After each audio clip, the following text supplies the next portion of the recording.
E aí, pessoal, eu sou o Rodrigo Nascimento, fisioterapeuta, e vou falar com vocês hoje sobre a avaliação biomecânica da corrida, trazendo muito a minha experiência clínica a respeito desse assunto, mas também o que as evidências científicas atuais e importantes falam sobre esse tema.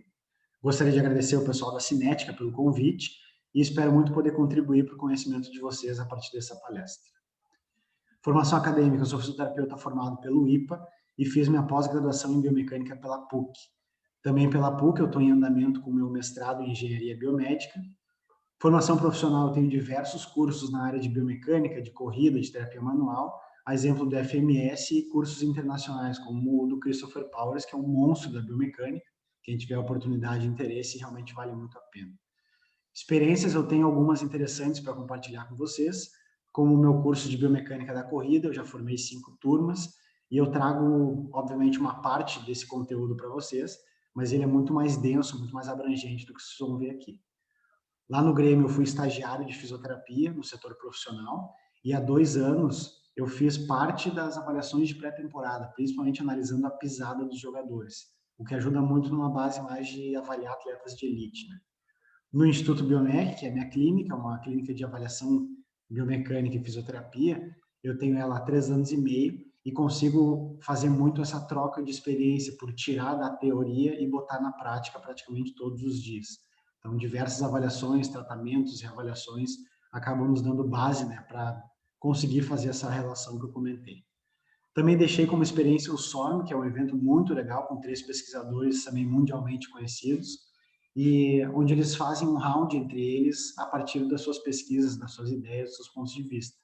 Então, é outro evento que, para quem tiver algum interesse, vale bastante, caso tenha de novo aqui, ou então tem que viajar, obviamente, pelos Estados Unidos.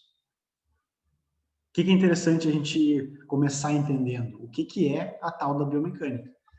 O conceito, tá, disso é que a biomecânica é o estudo das forças que são aplicadas ao interior e ao exterior do corpo, e principalmente, na minha visão, a reação do corpo a essas forças. É ali que a gente muda muita coisa. As forças são aplicadas e o corpo reage, as articulações, os músculos, tendões. Nesse reagir é onde a gente consegue fazer algum ajuste por N formas, que eu vou tentar explicar alguns para vocês. Então, a gente tem vários tipos, né, de análise biomecânica, equipamentos, cada um nos dá alguns dados que eu vou comentar também mais à frente. Por que a gente deve avaliar? Por que considerar fazer uma avaliação biomecânica? A gente está muito embasado, apesar de estar engatinhando ainda, mas com muito bons estudos a respeito do tema, estudos de revisão sistemática, de ensaio clínico randomizado, estudos que são prospectivos para analisar fatores de risco biomecânicos para determinada lesão, estudos que falam de retreinamento de corrida para ver o quanto que modificar padrão realmente ajuda nas dores. E tem um estudo bem legal, que é esse último que eu trouxe aqui, que ele é de 2019, é uma revisão sistemática dos fatores de risco biomecânicos a respeito das lesões. É interessante falar que a gente tem evidências limitadas, então, para esse estudo, o ter evidência limitada significa pelo menos um estudo de alta qualidade. Então, não é que a gente não tem evidência, muito pelo contrário, elas estão sendo construídas, mas a gente precisa de muito mais embasamento para confirmar o quanto que aquilo realmente vai fazer diferença, o quanto que aquela alteração gera lesão ou ajustar aquela alteração gera prevenção de dores e lesões. Mas a gente já está cada vez mais embasado na ciência para dizer que sim, vale a pena considerar uma avaliação biomecânica da corrida. Só que a gente tem que considerar o seguinte, a biomecânica é uma das várias peças do quebra-cabeça. Aquele estudo que eu mostrei para vocês, ele está aqui destacado, só que a gente tem outros estudos que mostram outros fatores de risco, a exemplo de treinamento intervalado como um fator de proteção. Fazer treinos de corrida com caminhada, ou treinos em pistas diferentes, como pista de corrida, esteira, grama, asfalto, fazer variações de solo, parece ser fator de proteção, tende a evitar lesões nos corredores. A gente tem mais estudos relacionados, por exemplo, à experiência. O corredor mais experiente ele tem menos chance de lesão, o corredor menos experiente tem mais chances de lesão, por uma questão de autoconhecimento e também adaptações de treinamento. A gente tem lesões prévias, como algo que desencadeiam novas lesões. Então, principalmente nos últimos 12 meses, se o corredor se lesionou, a probabilidade de se lesionar de novo é maior do que quem não se lesionou nos últimos 12 meses. Alterações hormonais, isso é interessante, principalmente para mulheres, onde mulheres que têm ciclo menstrual alterado têm mais chance de fratura por estresse. Mulheres que tomam anticoncepcional têm menos chance de fratura por estresse. Mais uma coisa que a gente tem que considerar. E tem um que é clássico, que é erro de treinamento. Aquele corredor que não controla seu volume, sua intensidade, não dá descanso, não faz o reforço muscular específico, ele está extremamente propenso também a se lesionar. Esse slide nos deixa claro que não é só biomecânica. Biomecânica, como eu falei, é uma parte do quebra-cabeça. A gente tem que juntar as peças e entender o quanto que para aquele caso específico vale a pena fazer intervenção biomecânica ou não. É interessante também a gente falar de como é que ocorrem as lesões, da onde que vem a lesão. Tem alguns modelos já citados na literatura, e que esse que eu trouxe é um que já está caindo, de certa forma, por terra, porque ele fala da síndrome do comprometimento do sistema de movimento, que é o modelo cinesiopatológico. Já é desde 1980 falado e estudado a respeito disso, mas basicamente é uma alteração de movimento, como o joelho que entra, o valgo do joelho, geraria adaptações que compensariam a estrutura e influenciariam numa lesão. Então, é um mau alinhamento de, por exemplo, estruturas articulares que estaria gerando uma propensão para uma lesão. Esse modelo ele tem caído por terra, porque, como eu mostrei anteriormente para vocês, a biomecânica, o gesto, é uma parte do processo. Mas ele existe, tá? Ele é descrito e a gente pode, digamos que, considerar, mas não focar extremamente nessa ideia. O que tem se falado muito, e faz muito mais sentido, é os sistemas complexos nas lesões esportivas. Eu trouxe esse estudo da professora Natália Bittencourt, que é uma grande fisioterapeuta que a gente tem aqui no Brasil, e que, qual que é a ideia dos sistemas complexos? É mostrar que fatores comportamentais, fatores biomecânicos, fatores fisiológicos, psicológicos, vão moldar o contexto e o ambiente daquela pessoa. Então, não é simplesmente um mau alinhamento que vai gerar algum problema. É isso, mais aquilo. Por isso, a gente tem que saber montar esse quebra-cabeça. Esse fluxograma que eu deixei no lado, ele indica ou mostra um pouco do raciocínio, que é essa rede de determinantes, que são esses círculos aqui abaixo conectados. Quanto mais em negrito, tanto o círculo quanto a linha estão, mais interação essa alteração ou essa disfunção elas têm entre elas. Quanto menos, menos interações. Então, o que está mais negrito indica essas alterações ou esses achados parecem ter ligação com a lesão da pessoa ou com a prevenção da lesão daquela pessoa. Vai ficar um pouco mais claro no próximo slide, que o próprio artigo que eu trouxe, ele mostra dois exemplos distintos, onde a gente tem o basquete e onde a gente tem o balé. Os dois exemplos estão falando da mesma lesão, que é a lesão de cruzado anterior. Então, a gente está analisando os riscos de acordo com o esportista, o basquete, e a bailarina, como que se interage nessa rede de determinantes para cada um. Então, o cara do basquete, por exemplo, ele vai ter um risco maior de rompimento do cruzado quando ele apresentar o valgo dinâmico do joelho conectado com a fraqueza do quadril, conectado a um evento causador, e que, por exemplo, a fadiga de forma isolada não quer dizer muita coisa, mas ela se conecta fortemente com o valgo dinâmico, ela se conecta fortemente com um evento causador, porque ela acaba, digamos que, deteriorando o sistema e a coisa pode acontecer de uma forma mais fácil. Então, tudo isso está interligado para dizer o fator de risco ou a propensão para aquela lesão naquele paciente ou atleta. Já no balé, a gente tem a fadiga como um grande responsável, que a gente vai ter que olhar, a gente tem coisas desconhecidas, a gente tem um nível de atenção e de ansiedade, e também tem um evento causador. Então, são outras questões para o mesmo tipo de lesão. De acordo com o esporte, de acordo com o contexto, a gente vai pensando e considerando o que é mais importante na balança, e aí sim a gente pode estar mais ligado para falar a causa e até para evitar, para fazer a prevenção de dores e lesões. Outra forma da gente entender como é que acontece uma lesão é pela balança de capacidade e demanda. Talvez muitos já tenham ouvido, até estudado sobre, mas é o quanto que a pessoa é capaz de fazer aquela atividade e quanto que ela faz daquela atividade. Normalmente o que acontece, a pessoa é 20% capaz, só que ela bota 60% de treino. Essa balança desequilibra normalmente para a demanda e acaba também sobrecarregando o sistema, causando lesão.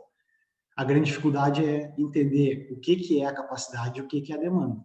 Por isso que a análise biomecânica nos guia muito para a gente fazer esse raciocínio. Christopher Powers, que é um dos caras mundialmente importantes na questão biomecânica, traz uma frase que, para mim, diz tudo. Devemos entrar em forma para correr e não correr para entrar em forma, que é o que todo mundo faz. Todo mundo inicia a corrida para tentar entrar em forma, para aliviar estresse, para fazer uma atividade física, mas não se prepara para isso. E aí é mais fácil da balança de capacidade e demanda desequilibrar. É interessante, então, a gente começar a falar um pouco mais sobre a corrida, onde eu vou trazer o ciclo da passada na corrida. Como é que é o ciclo de corrida, o que o corpo faz nesses movimentos e como que a gente raciocina a partir desse entendimento. Então, uma imagem mais clara, que é onde a gente consegue ver o contato inicial, a gente consegue ver o apoio, a gente consegue ver a saída do pé, a fase de balanço e depois um novo contato inicial. Para cada fase, a gente tem períodos, eventos, coisas que acontecem ou o que o corpo está fazendo. A gente tem um período onde a gente faz mais frenagem, tem um período onde a gente faz a propulsão, tem a recuperação e tem a pré-ativação muscular também. Notem que a gente tem mais apoio, menos apoio e mais balanço. Então, a corrida, que é uma sucessão de saltos, a gente acaba ficando pouco tempo no chão e mais tempo no ar. Isso é esperado nessa questão técnica. Trazendo um pouco mais um vídeo aqui da clínica mesmo, para ficar um pouco mais claro, a gente tem um contato inicial, onde se aceita peso, é 0% do ciclo. Depois a gente tem um apoio intermediário, é o fim da aceitação de peso e eu já estou começando a fazer a propulsão, 20% do ciclo. Começo a tirar o calcanhar do chão, ainda é a propulsão, 30% do ciclo, e começo a retirar os dedos, é o fim da propulsão e início do avanço do membro, que é a fase de balanço. Depois, lá no meio, quando a perna está passando em relação ao outro joelho, é o balanço intermediário, 70% do ciclo, mais ou menos. E, por fim, um novo contato inicial que fecha o ciclo. Então, o ciclo é pisei com a perna direita, fiz todos os movimentos e quando eu vou tocar de novo ela, eu fecho o ciclo de passada da corrida. É interessante a gente subdividir e mostrar os períodos do ciclo. Então, a gente tem a primeira parte, a resposta à carga. Então, é bem pelo vídeo ali que está rodando. Na resposta à carga é mais ou menos 0 a 15% do ciclo. E a gente tem o contato inicial, o toque no solo, até a flexão máxima do joelho na fase de apoio.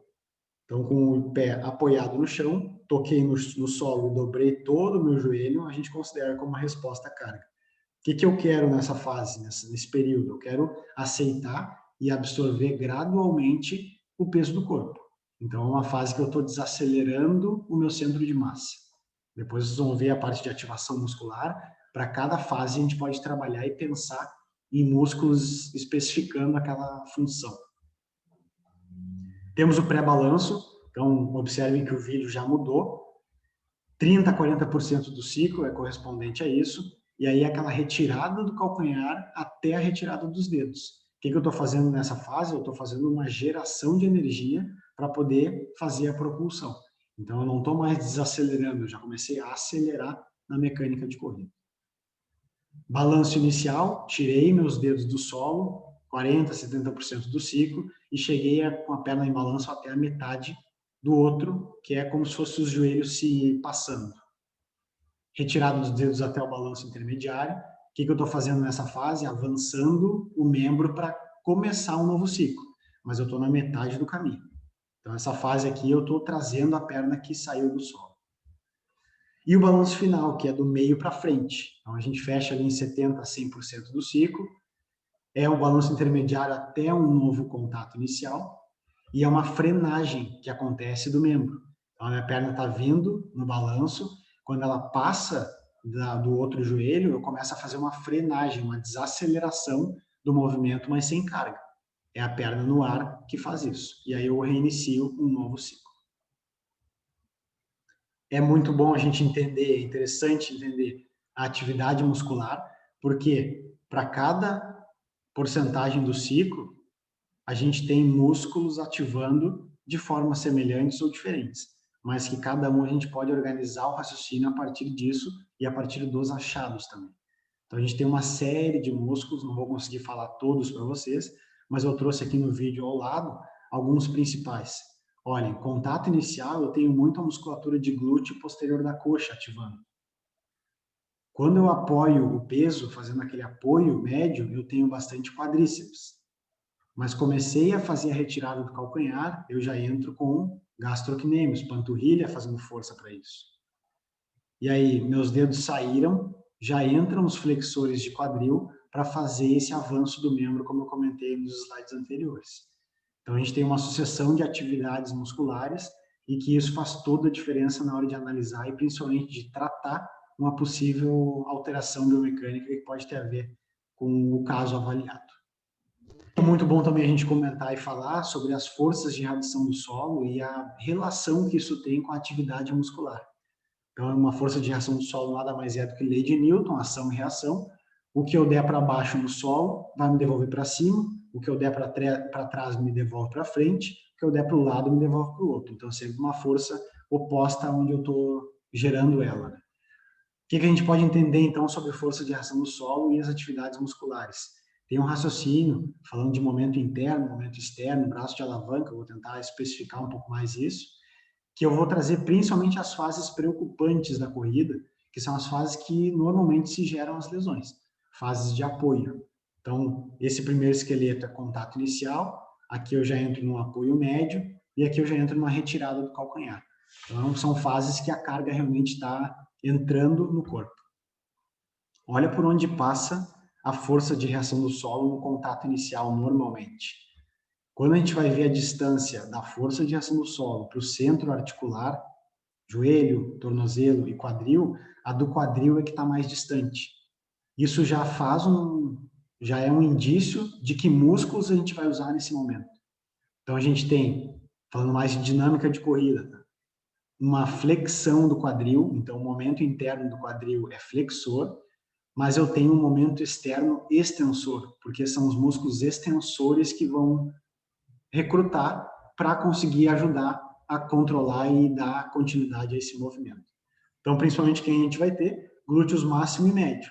O médio não é só por essa questão de vista sagital, mas também tem uma ligação de pelve nessa história. Obviamente tem outros músculos, eu deixei aqui os isquios, os eretores da coluna, a região abdominal e o tensor da face lata, mas os principais, olhando já a força de reação do solo e a distância que ela passa do eixo articular, nos indica que estrutura que a gente vai usar nesse momento. Olhem no apoio médio, onde é que está longe. Olhem lá no quadril, olhem no tornozelo, olhem no joelho.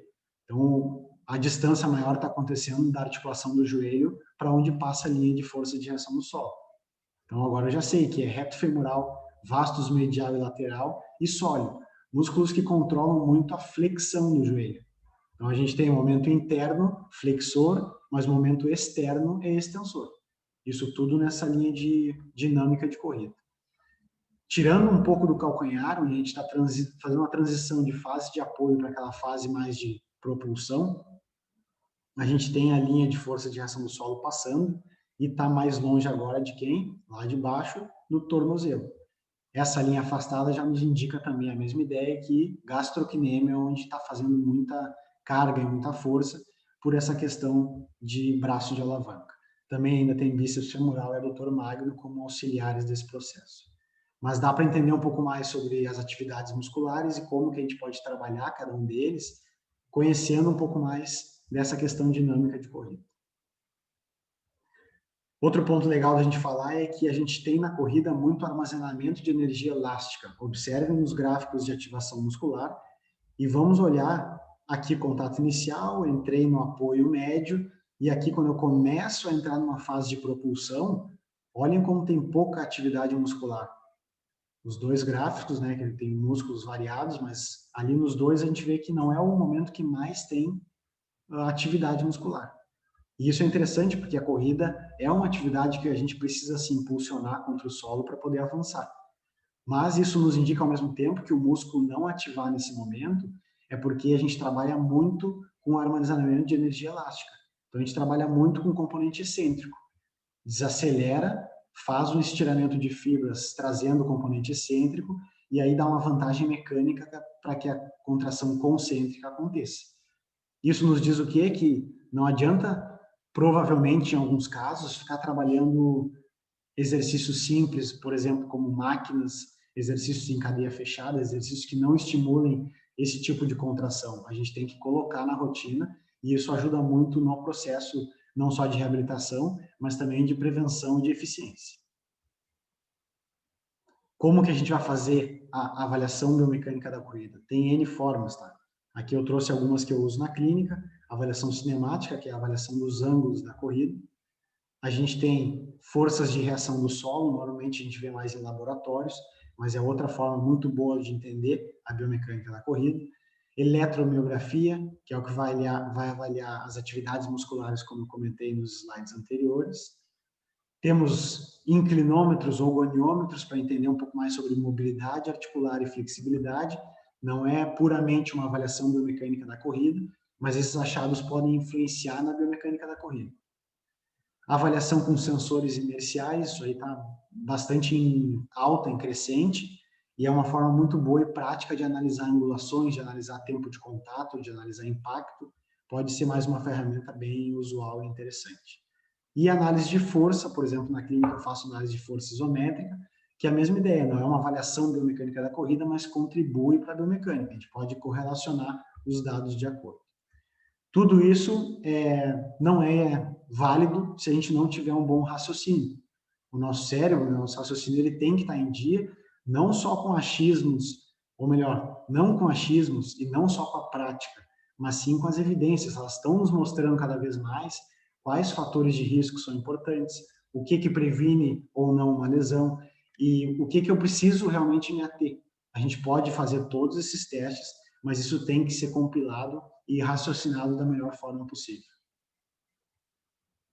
Trouxe um vídeo bem interessante, também pesquisadores americanos, onde eles fizeram um estudo realmente para validar a análise 2D, inclusive fizeram 100 marcadores, a gente pode fazer sem análise angular, e sim uma análise mais qualitativa, onde tem várias disfunções, inclinação do tronco, drop da pelve, a parte centro de massa do joelho, como é que está o distanciamento do joelho, tudo nessa vista posterior. Posição do retropé, em relação principalmente à articulação subtalar, se está pronada, supinada. A gente vê também o alinhamento, né, na perna de balanço em relação aos pés, para ver se há flexão de joelho similar entre os lados. Na vista sagital, temos várias questões também, como o tipo de contato ao solo, vou falar melhor sobre isso, ângulo de inclinação da tíbia, flexão do joelho no contato inicial, flexão do joelho no apoio médio, inclinação em relação ao joelho do tornozelo, né? Então a dorsiflexão, inclinação do tronco, oscilação vertical, e isso são bases para a gente fazer realmente o entendimento e ver o que pode ser modificado ou não e o que faz sentido ou não, principalmente. Trouxe algumas variáveis dessas para a gente falar sobre, eu trouxe alguns estudos, também casos clínicos, e obviamente não vai dar tempo para falar todas as alterações que a gente tem, mas eu trouxe algumas interessantes e importantes que podem ser consideradas. A primeira delas é a oscilação vertical, que é o quanto que o corredor se desloca para cima e para baixo durante a corrida. Teoricamente, quanto mais deslocamento, maior o gasto energético, porque a gente aumenta as forças de frenagem, os músculos vão ter que atuar para desacelerar mais o centro de massa, tudo isso faz a gente gastar mais energia. Esse estudo é uma revisão sistemática, que inclusive mostrou isso, e aqui ao lado vocês têm um vídeo para entender um pouco como é que pode ser analisado essa oscilação vertical. É interessante porque muita gente acha que quanto mais velocidade, maior a oscilação vertical, mas não. A gente espera justamente o contrário. Mais rápido eu estou correndo, eu quero que o corpo oscile menos, para não ficar perdendo tempo em balanço apenas. A gente tem que pisar e sair de forma rápida, isso é eficiência, mas também eu não posso ficar lá em cima perdendo tempo, eu tenho que fazer vários passos por minuto, né, que é uma questão de cadência, e nesse vídeo é bem nítido isso. Velocidade maior no primeiro vídeo, no segundo uma velocidade moderada e um trotezinho, uma velocidade menor no terceiro vídeo. Olhem como realmente o centro de massa, que não é propriamente aqui, ele está vendo mais a parte do quadril, mas olhem como a oscilação vertical ela tende a ser bem menor do que quando a gente está em baixas velocidades. Então, realmente, isso é esperado nesses momentos. Também tem que ser considerado na avaliação. Que velocidade a gente vai estar avaliando o paciente? Será que eu espero mais ou menos oscilação vertical? Padrão de aterrissagem, outro tema bastante polêmico, mas a gente já está tendo alguns estudos para esclarecer um pouco mais sobre isso. Significa a posição do tornozelo no contato inicial. Isso a gente vê pela vista lateral, que é a vista sagital. Temos a pisada de retropé, médiopé ou antepé. Retropé é uma pisada que o calcanhar inicia no solo e a ponta do pé está não muito, mas um pouco elevada. Mas um pouco mais baixa não quer dizer que é retropé, já pode entrar para o médiopé. Tem angulações que podem ser usadas para confirmar esses achados. Médiopé, então, é calcanhar com a ponta do pé mais baixa ou meio do pé, e antepé é a ponta do pé tocando primeiro no solo. Aqui nos vídeos vai ficar mais claro esse exemplo. Olhem nesse vídeo aqui como é o calcanhar tocando primeiro e a ponta do pé está bem alta. No segundo vídeo a gente tem um médiopé, e é bem médiopé mesmo, então ele está entrando com o pé mais chapado. E depois um antepé no terceiro vídeo, onde é a ponta do pé que toca inicialmente no solo. Esse estudo ele é bem interessante, foi publicado em 2010, ele começou a polêmica do padrão de pisada. O que eles nos trouxe? Tá? A mesma pessoa, na mesma velocidade, correndo com o calcanhar e depois correndo com a ponta do pé. Então, retropé e antepé. Foi visto através de plataforma de força, vimos força de reação do solo, que com a pisada com o calcanhar inicialmente, esse primeiro pico de impacto ele acontece em um tempo menor. Então, em pouco tempo, tem muito impacto entrando no corpo. Quando a gente pisa com a ponta do pé, que é o antepé, a gente não tem esse primeiro pico, a gente tem uma força dissipada ao longo do tempo. Logo, a gente não tem um impacto por um tempo pequeno, ele é ao longo do ciclo, como eu comentei. E aí o raciocínio foi, todos têm que pisar com a ponta do pé, porque o calcanhar aumenta o pico de impacto. Mas a gente já tem duas evidências, uma delas é bem mais forte, eu diria, porque é uma revisão sistemática com meta-análise, mas que lá em 2017 esses autores publicaram já falando a respeito disso, que não tem um certo ou errado. O que a gente sabe é que articulações funcionam de cada forma de acordo com a pisada. Então, na biomecânica existe uma lei que nada sai para o espaço, nenhuma carga vai para o ar. O corpo ele se adapta e se ajusta de acordo com o que a gente está fazendo. Então, aquelas forças de reação do solo indicam que estrutura vai estar sendo mais usada que a outra, mas, ao mesmo tempo, o padrão de pisada fala o mesmo. O que a gente sabe? Que pisar com o calcanhar aumentam as forças no quadril e no joelho, mas pisar de antepé diminui as forças do quadril e do joelho, mas aumenta de tornozelo. Então, dependendo do caso, a gente pode optar por isso, mas dependendo do caso, a gente vai piorar algum sintoma ou até gerar uma lesão futura. Tudo isso tem que ser considerado na avaliação biomecânica. Mas, trazendo mais pelos estudos, tá? Consumo de energia, prevenção de lesão, performance, por esse estudo de revisão sistemática com meta-análise, não modifica por essa mudança de padrão. Inclusive, tem um estudo bem legal, que é citado nos dois trabalhos que eu trouxe, que viram que corredores que fazem mudanças desses padrões, principalmente os que saem de calcanhar para antepé, têm, num primeiro momento, até mais consumo energético. Então, acaba, digamos que, fadigando antes por uma questão de mudança do sistema. Isso também tem que ser considerado. Tipo de pisada, esse assunto é extremamente polêmico e é bem legal a gente falar sobre também.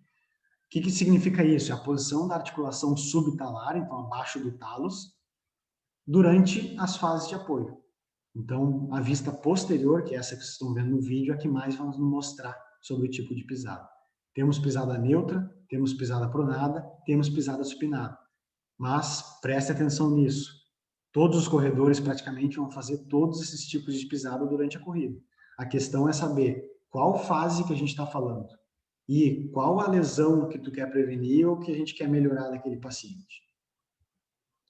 É interessante também vocês entenderem que pronação é um mecanismo de atenuação de carga. Então, num primeiro momento, a pronação não é problema. A hiperpronação pode ser, depois a gente vai falar um pouco mais sobre isso no próximo slide, mas ela é um mecanismo para reduzir as forças de reação do solo. Se não tiver pronação, a gente tem aumento de impacto, porque é uma forma de amortecer carga. A gente tem que saber isso também. Percebam, então, ó, contato inicial, o pé está supinado. Apoio médio, o pé pronou. E depois, na retirada dos dedos, quase lá, de novo, ele supina. Então, isso é um padrão meio que esperado. De novo, supinou à direita, pronou à direita, e por fim, vocês vão ver que vai de novo supinar. Cada fase, a gente tem uma tendência de acontecerem esses padrões, esses tipos de pisada. Por isso que não é muito simples modificar tipo de pisada ou fazer uma análise estática e dizer que o tipo de pisada é pronada e aí tem que comprar tênis para pronada. Quantos pacientes eu já peguei que estaticamente são pronados e aí quando a gente vai ver o dinâmico, o pé fica extremamente firme, porque durante a ação muscular os músculos podem controlar, por exemplo, esse arco. Então tem que ser considerado. O que é interessante? Vamos dar uma olhada sempre nas assimetrias. Isso pode nos indicar se vale a pena ou não se preocupar com esse achado. Mas, também trazendo um tema um pouco polêmico, há 2 semanas, Cheptegei foi um cara que quebrou um recorde dos 10 mil metros na pista, correndo uma velocidade extremamente absurda, acima de 20 km por hora. Se alguém botar na esteira, vai ver o que é isso. E ele surgiu muito, né, na internet, no Instagram, inclusive lá na clínica a gente fez um post sobre isso, que eu vou trazer alguns detalhes. E ele é um cara que prona demais. A gente olha, ele é um cara que hiperprona. Tem algumas considerações de curva, tem umas considerações da própria física mesmo do movimento, mas olhando a imagem a gente consegue ver esse padrão. E olhando outras imagens e outros momentos que ele não está em curva na prova, é um padrão, digamos que dele mesmo. Então, isso aqui são outras provas anteriores. Esse não está com qualidade de imagem ideal, tá? Mas a imagem do meio parece ser um pouco mais firme, então, para vocês verem que a estrutura do calçado pode ajudar nesse tipo de controle. Mas é um tema polêmico no quesito, será que vale a gente modificar uma pisada para supostamente melhorar a performance e prevenir lesão de um cara que quebrou um recorde a mais de 20 km por hora, fazendo 10 mil metros numa pista? Tem que pesar naquela balança, tem que considerar e fazer toda essa análise de contexto para fazer uma decisão mais interessante. Continuando sobre esse assunto, tá? Será que a gente deve, então, intervir na hiperpronação? Tem vários estudos bons que favorecem, que falam assim, é bom melhorar hiperpronação, por ser fator de risco para lesões na canela, por ser fator de risco para outras dores relacionadas ao pé, para evitar que o joelho entre em valgo e gere uma outra dor nessa região. Então, a gente tem evidências para isso. Só que a gente também tem evidências para o contrário, contra a melhora da pronação. Esse estudo é muito interessante, com 1.000 pessoas de amostra, ou seja, ele tem uma base metodológica muito forte e mostrou que controlar a pronação não mudou o desfecho e lesão dos corredores. Tem outros estudos também que eu trouxe, verificando se corrigir a pisada por algum tênis específico pode ajudar, e eles viram que não tem essa influência.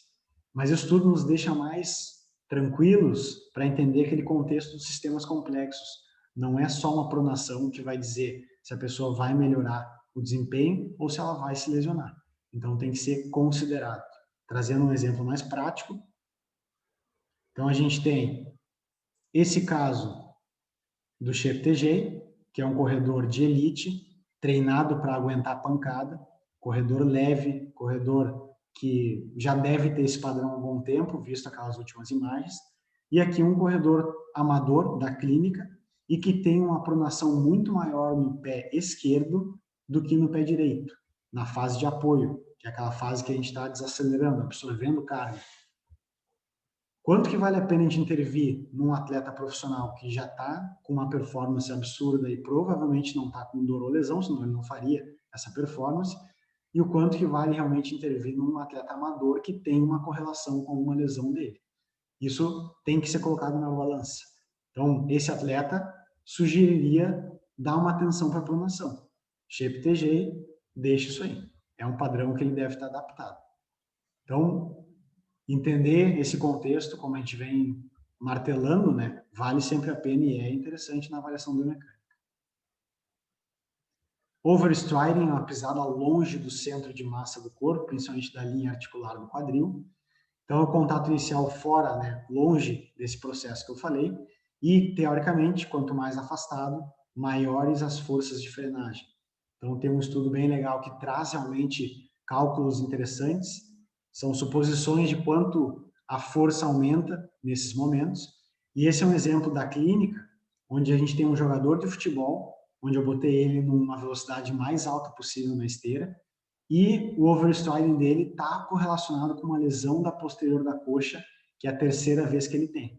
Então, o lado direito ele tem quase 19 centímetros de afastamento em relação ao centro articular do quadril, enquanto o lado esquerdo tem cerca de 16 centímetros de afastamento. Isso aqui talvez seja um mecanismo interessante de controlar e não só ficar considerando fortalecer concentricamente, excentricamente, em pliometria, a parte posterior da coxa dele. Modificar um pouco da biomecânica também pode favorecer por aumentar forças de frenagem, e lá na parte de força de reação do solo, vocês viram, quanto mais à frente do quadril eu pisar, mais vai ser essa alavanca e mais a musculatura que vai estar no momento externo, extensor do quadril, vai usar ou vai forçar para gerar a qualidade e o gesto do movimento. Flexão do joelho, então é a cinemática, né, as angulações do joelho no ciclo da corrida. E a gente tem duas fases interessantes do joelho que dá para sempre olhar. A desaceleração do corpo acontece no apoio, então ele é um ótimo mecanismo para desacelerar o nosso centro de massa. E também redução de gasto energético no balanço, quando a perna está, depois de botar o peso em cima dela, saindo e entrando naquela fase suspensa. Então, aquela flexão do joelho que acontece é para diminuir, digamos que a massa da perna. A gente fica mais próximo do eixo articular do quadril e isso faz o nosso gasto energético diminuir. Esse exemplo ele é bem interessante na clínica, porque esse corredor ele não tem dor no joelho direito e tem um quadro de tendinopatia patelar crônica e dor no joelho esquerdo. E ele tem padrões realmente assimétricos. Ele não consegue utilizar o joelho como ele deve. Então, tem mais flexão no apoio do joelho direito, menos flexão no apoio do joelho esquerdo. No contato inicial, a mesma ideia. Com a direita é um pouco flexionado, ele entra, com a esquerda ele entra bastante estendido. Tudo isso ajuda nesse raciocínio, e na fase de balanço, ele tem na direita menos flexão de joelho, porque ele fica pouco tempo com a perna esquerda, que é dolorida, e na esquerda ele dobra bastante o joelho dele para ficar mais tempo no ar. O corpo, o cérebro, se vira, é muito inteligente, isso é muito interessante, porque ele vai dar jeito mesmo com dor de fazer a função sugerida, né, indicada para ele. E ainda tem um outro ponto, que é o movimento dos braços, que não é muito avaliado, mas pode fazer uma boa diferença também no entendimento do caso, que serve para fazer equilíbrio rotacional entre os segmentos. Então, é uma frenagem da torção do tronco. No momento que uma perna está avançando, todo o tronco tende a avançar nesse sentido, o braço ele controla isso, gerando esse equilíbrio rotacional. Ajuda muito em economia de energia. É proporcional ao comprimento da passada. Quanto mais larga é a minha passada, mais o meu braço vai movimentar para controlar esse equilíbrio, como a gente comentou. Esse estudo que eu trouxe é o que fala dessa economia de cerca de 3%, onde eles viram que correr com o braço amarrado ou em outras posições faz realmente a gente gastar mais energia. Então, um excelente mecanismo para a gente não ficar gastando muita energia na corrida. A tendência é sempre essa. A perna que está em balanço, o braço vai para trás, fazendo uma extensão de ombro. A perna que está fechando, iniciando um novo ciclo, o braço contrário vai fazer uma leve flexão. Então, olhar essa coordenação é válida. Mas não se preocupe muito com torções, isso aí a gente vê também em maratonistas profissionais, eles fazem bastante. Mas aquele paciente, aluno, corredor que não faz um bom movimento, e principalmente não está coordenado com as pernas, pode estar gastando energia demasiadamente. Para a gente fechar, eu trouxe alguns casos clínicos. Esse caso ele é muito interessante, avaliado também na clínica, onde ele tem uma dor cervical no lado esquerdo durante a mecânica de corrida. Observem que ele é um paciente novo, 27 anos, pratica corrida e ciclismo, e ele procurou avaliação biomecânica lá em abril de 2019, quando ele começou o sintoma, por dor nessa região cervical e escapular do lado esquerdo. Ele corria e aumentava esse sintoma, ele se sentia contraturado, dolorido, e era sempre pós-corrida. Quando a gente olha um pouco mais da análise dele, ele pisando com a perna direita, a gente consegue ver uma elevação do ombro esquerdo. Então, botou peso na perna direita, ombro esquerdo eleva. Quando ele pisa com a esquerda, comparem aqui o alinhamento, não tem uma elevação do ombro contrário. Então, a gente já consegue constatar uma assimetria acontecendo. Para facilitar a comparação, ó, pisou com a direita, ombro esquerdo eleva, pisou com a direita, com a esquerda, desculpa, os ombros ficam alinhados. O que é muito interessante falar? Que o mecanismo provavelmente não está nos ombros, e sim no desvio da pelve. Aqui na linha verde fica um pouco mais claro. Olha como quando ele pisa com a direita, o quadril dele desalinha. Qual que é o raciocínio? O desalinhamento do quadril gera uma inclinação oposta do tronco que eleva o ombro esquerdo. Isso pode ser um mecanismo de constante tensão da cintura escapular e da cervical desse lado. E o mais interessante não é por liberações, ficar tirando tensões, ficar tratando ou estabilizando o cervical que ele deve melhorar. Ele provavelmente vai melhorar trabalhando muito o controle da cintura pélvica dele, principalmente no apoio da perna direita. Então, melhorar a estabilidade da pelve e da coluna, em função da inclinação, pode ser a grande sacada para esse caso. Ao invés de ficar pensando só em liberações de trapézio, ou agulhamentos, ou próprio reforço e estabilidade de cintura escapular e cervical. Isso é o que a avaliação biomecânica da corrida pode nos dizer. Esse é um outro caso clínico também bem interessante, dor na lateral do joelho, não é um diagnóstico muito claro, tá? Ele não fez exames, mas provavelmente é a famosa síndrome da banda iliotibial, que é uma sobrecarga tendínea do tendão da banda iliotibial que se insere na lateral do joelho. E esse é mais um caso legal da gente considerar o quanto que a avaliação é importante, mas que a gente tem que cuidar. Não é só olhar e começar a afirmar coisas.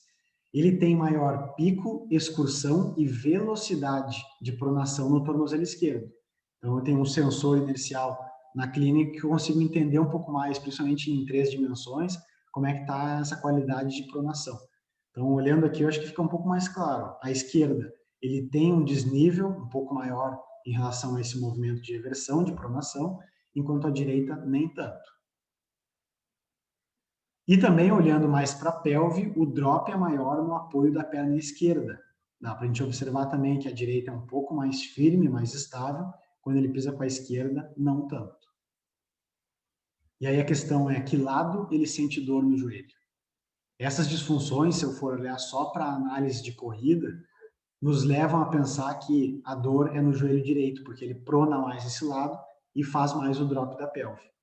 Então, a banda iliotibial é sobrecarregada por isso. Mas não. A dor é no lado direito. Desculpa, eu falei em relação ao lado esquerdo, direito antes, mas era esquerdo. A dor dele, pelos padrões, a gente espera que seja do lado esquerdo, mas é no lado direito. Essa é a beleza do corpo humano, porque nem tudo é o que parece. Olhei disfunções maiores pisando com a perna esquerda, mas o sintoma dele é no lado direito. E aí a gente tem que saber o que investigar mais para entender quais as possíveis causas e origens dessa dor. Então, olhando outras coisas, agora eu estou de vista lateral, sagital, ele tem, lembram do overstriding, maior no lado direito. Olhem como está mais distante em relação ao centro articular do quadril. Agora vai voltar ali a flechinha, pisando com a direita, e com a esquerda é bem mais próximo. Isso tem uma correlação direta com sobrecarga do joelho.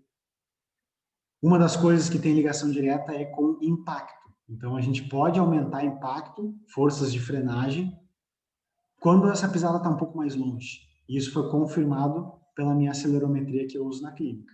Então, aqui no R, que é o lado direito, são números maiores para o lado direito do que para o lado esquerdo. Outro problema que isso pode causar é que quanto mais longe do centro de massa, centro articular do quadril eu pisar, mais tempo, teoricamente, eu fico com aquela perna no chão. E é o que, de novo, a gente vê aqui. Ele tem 283 milissegundos com a perna esquerda no chão para 301 milissegundos com a perna direita. Isso normalmente está correlacionado com uma maior flexão do joelho na fase de apoio, que eu também mostrei para vocês como algumas das alterações. Isso sobrecarrega a articulação do joelho. Então, provavelmente, na vista sagital, a gente já enxerga algo relacionado a esse quadro. E realmente a gente fez um trabalho específico para, digamos que, melhorar esses padrões. A dor dele estabilizou, ele foi reavaliado e várias dessas disfunções ou dessas assimetrias foram corrigidas.